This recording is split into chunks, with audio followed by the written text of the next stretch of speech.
सभी मित्रों को नमस्कार। आज आप सभी लोगों को हम वट सावित्री व्रत के बारे में पूर्ण जानकारी देंगे। यदि आप चैनल पर नए हैं तो चैनल को कृपया लाइक सब्सक्राइब अवश्य करें।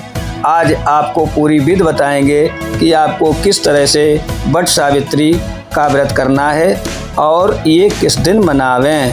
तो वट सावित्री व्रत भगवान विष्णु को समर्पित एक व्रत है। ये ज्येष्ठ मास में वट सावित्री व्रत महिलाओं के लिए खास माना जाता है। ये व्रत खास तौर पर पति पत्नी के रिश्ते को मजबूती देने के लिए मनाया जाता है। इस व्रत में सुहागन महिलाएं ज्येष्ठ अमावस्या के दिन व्रत रखती हैं। धार्मिक मान्यता के अनुसार इस दिन महिलाएं वट वृक्ष यानी बरगद के नीचे पूजा करती हैं और अपने पति की लंबी आयु की कामना करती हैं। इस व्रत को लेकर विशेष खान पान का ध्यान रखना चाहिए। मन में शंका बनी रहती है कि अगर ये चीज़ खा ली तो हमारा व्रत खंडित ना हो जाए, तो आपको ध्यान रखना है कि ये दिन इस बार कब पड़ रहा है, कब किस दिन आप वट सावित्री व्रत को मनाएं।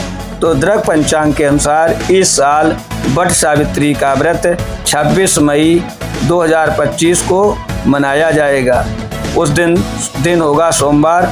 26 मई को अमावस्या तिथि का आरंभ दोपहर में 12:11 पर होगा और 27 तारीख को ये 8:31 पर अमावस्या समाप्त हो जाएगी।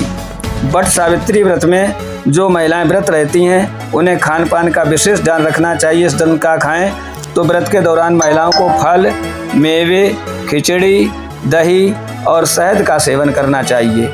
इस दिन किसी भी प्रकार का अनाज ग्रहण ना करें तो उत्तम है और मांसाहार से पूरी तरह बचें। जैसे अंडा, मांस, मछली और तामसी भोजन में प्याज, लहसुन का भी सेवन वर्जित होता है, इसलिए इससे बचना चाहिए।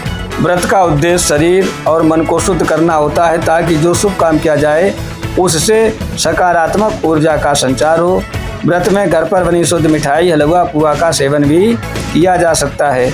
अगर वट सावित्री व्रत की मान्यता है, इस दिन सावित्री ने यमराज से अपने पति सत्यवान की जिंदगी वापस मंगवाई थी और तभी से ये व्रत हर साल ज्येष्ठ माह की अमावस्या तिथि को सुहागने महिलाएं अपने पति की दीर्घायु के लिए बड़ी श्रद्धा और विश्वास के साथ मनाती चली आ रही हैं। इस व्रत को करने की पूजा विधि बेहद खास होती है। व्रत रखने वाली महिलाएं सुबह जल्दी उठकर स्नान करती हैं। इस व्रत में बरगद का पेड़ का विशेष महत्व होता है। पूजा करने से पहले बरगद के पेड़ के नीचे यानी सफाई और पूजा स्थल तैयार कर लेना चाहिए। सावित्री और सत्यवान की पूजा करें। वट वृक्ष को जल चढ़ाएं। लाल धागे से वट वृक्ष को बांधें और कम से कम 7 परिक्रमा करें। वैसे 7 परिक्रमा का ही वो मिलता है उल्लेख। व्रत में और कथा का पाठ करना चाहिए। अंत में आरती करें। गरीबों को और ब्राह्मणों को दान देना चाहिए और उनसे आशीर्वाद लें। व्रत का पारण अगले दिन सूर्योदय के बाद करना चाहिए। उसके बाद अगर आपने ये सब नियम मान लिए तो आप निश्चय मानो आपके जीवन में भगवान विष्णु की कृपा से सभी प्रकार की सुख और समृद्धि प्राप्त होगी। सभी लोगों को बहुत बहुत नमस्कार और बधाई। अतः सभी सुहागन महिलाएं वट पूजा 26 मई को